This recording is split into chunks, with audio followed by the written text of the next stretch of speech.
Guys, Zillow just predicted a housing crash absolutely no one is prepared for. Before we get into this video, make sure you like, comment, subscribe, or your housing market is going to be exactly like Canada's. I wouldn't risk it. No offense, Canada. As you guys know, the housing market has been extremely competitive. Home buyers have been dropping out left to right. This next tidbit information I'm about to share with you guys will shock you.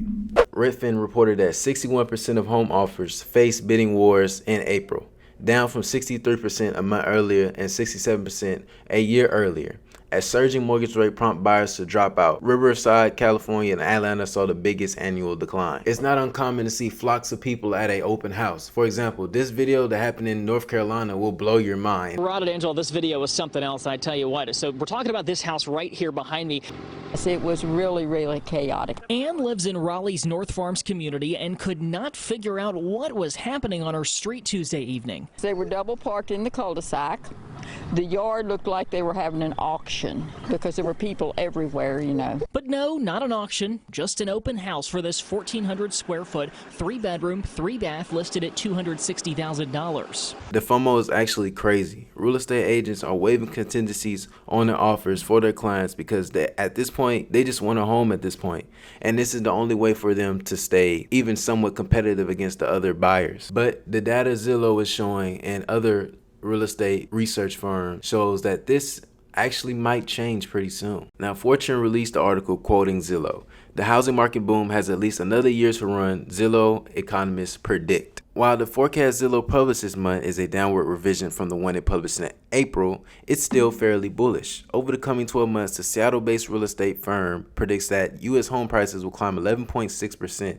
That's down from its previous forecast of 14.9% year over year, but it will still mark an appreciation level that is more than double the average rate, 4.6% posted since 1987. Now we come to the question, when does Zillow think the housing boom will fizzle out? The housing market is expected to return to pre-pandemic 2019 norms, at least in terms of inventory and the share of purchases made by first home buyers by 2024.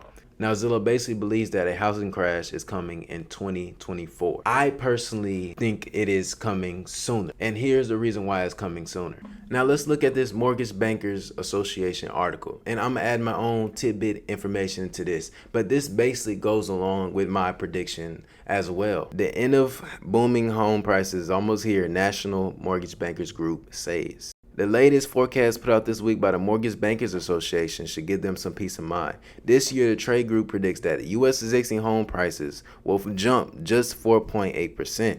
If the Mortgage Bankers Association forecast comes to fruition, it would represent a significant deceleration from the current rate of U.S. home price growth. Now, the Mortgage Bankers Association predicts that home price growth will return to around the norm of 4.8% in December of 2022, hovering around that pre-pandemic level December 2019. This time going a little bit earlier, I'll say a year and a half earlier than the Zillow prediction. Now it's time for me to add my own personal viewpoints on this and the reasons why I think a housing crash will happen. And my number one reason is that I always list this, is that wage growth has been absolutely terrible. It's been somewhere around 6%, and then rent has just went through the roof, increasing to 57% in some places, increasing 40% in some other places. This is just not sustainable.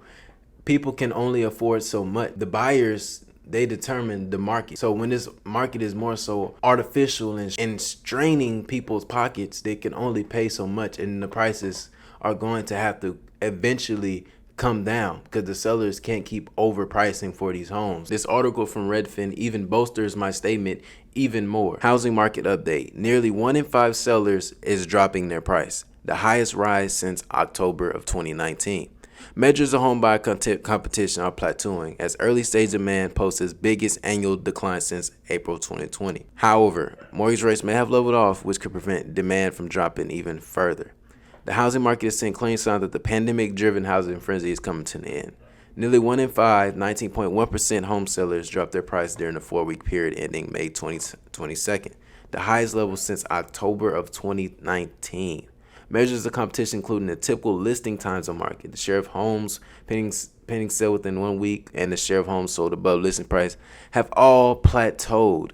Mortgage purchase applications were at a level on par with June 2020, and the number of home buyers touring offering on homes, as measured by the Redfin Home Buyer Demand Index, posted its largest annual decline since April 2020. Historically, if you got around a 6% mortgage rate, you would be pretty happy. But due to inflation and lack of housing supply, that number is no longer as attractive. Now, we used to seeing like rates around 3%, 2%, and that's when the economy was doing pretty good. Now, 64% of Americans live paycheck to paycheck. Even amongst those that make six figures, 48% of people that make that much live paycheck to paycheck. Americans now say they need to be making $122,000 a year, more than double the national average. Now, here's where the ultimate problem lays. During the lockdown, a lot of Americans were saving as much as possible due to the government stimulus that was used in 2020. This was the largest flood of federal money into the United States economy in recorded history. Roughly $5 trillion went to households, mom and pop shops, restaurants, airlines, hospitals, local government, schools, and other institutions around the country.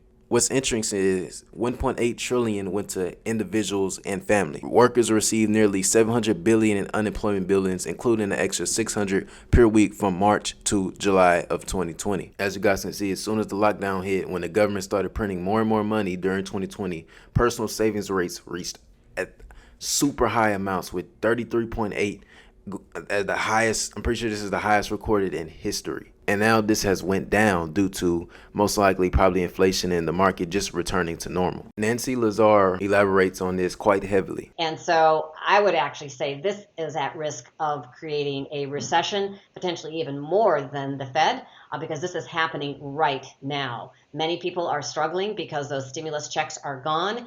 And many people are struggling because obviously inflation has surged, and that's cut into real purchasing power. And a big reason is how quickly this government spending has gone from being very stimulative to be very restrictive. And a lot of that excess savings has been eaten up by inflation. And we're now, a lot of people are struggling as a result of this massive fiscal drag. So the Fed is tightening into a period of when fiscal policy is also even more of a headwind than currently the Fed is. The group that is getting impacted by the most by this is the millennials. They have had terrible luck recently. Millennials are entering the real estate market at a time of historic low housing supply and high competition that has sent home prices soaring. Housing prices have risen by nearly 20% over the past year, a record high, well above 14% year-over-year increase in home prices that was recorded shortly before the 2008 housing burst, with even more home price growth over the next few months before cooling. Insider released an article stating baby boomers and millennials are in a heated housing war, and it's the boomers who are winning. According to a Zillow report released this week, they found that so many boomers are active in the housing market that it's become more difficult for millennials to buy a home. As seen in the chart below, Americans 60 years and older have been more active in the housing market in the past decade than people in the same age group 10 years earlier. The share of home buyers in this cohort grew by 47% from 2009 to 2019. Meanwhile, the share of younger buyers aged 18 to 39 in the past decade has shrunk by 13% in the same time frame. The best course of action is to wait out the housing market. So far, everything points to a recession. Typically, every time a country comes off an economic boom, recession follows. I learned this from Ray the Economist. This is nothing new. Everybody has various opinions about the housing market, and at the end of the day, we don't know what's going to happen, but all we can do is predict.